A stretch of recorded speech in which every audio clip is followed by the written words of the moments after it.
பவானிசாகரில் இருக்கிற மக்கள் நல்ல தண்ணி குடிக்க வேண்டும். குடி தண்ணீர் சிறந்த நல்ல சுத்தமான குடி கிடைக்க வேண்டும். இன்றைக்கு மேட்டூர் அணையில் திறக்கப்படுகின்ற நீர் கடலை கலக்க வரைக்கும் சுத்தமான நீரா இருக்க வேண்டும். அதற்காக நடந்தாய் வாலி காவிரி என்ற திட்டத்தை கொண்டு வந்து மத்திய அரசு கொடுத்து, மத்திய அரசுக்கு அனுமதி கொடுத்து இன்றைய தினம் இந்த ஆண்டு அந்த திட்டம் நிறைவேற இருக்குது.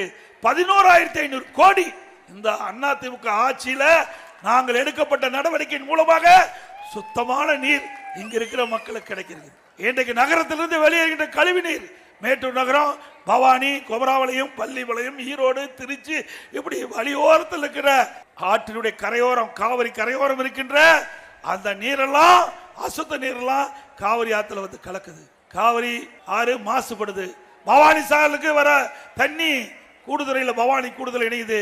அதே போல நொய்யல், அதே போல அமராவதி, இந்த ஆற்றில் வருகின்ற நீரெல்லாம் அந்த கழிவு நீரெல்லாம் சுத்தப்படுத்தி ஆற்றில் விட்டு சுத்தமான நீர் கடல்ல கலக்க வரைக்கும் அந்த திட்டத்தை கொண்டு வந்து நிறைவேற்றப்பட்ட அரசாங்கம் அதிமுக அரசாங்கம்.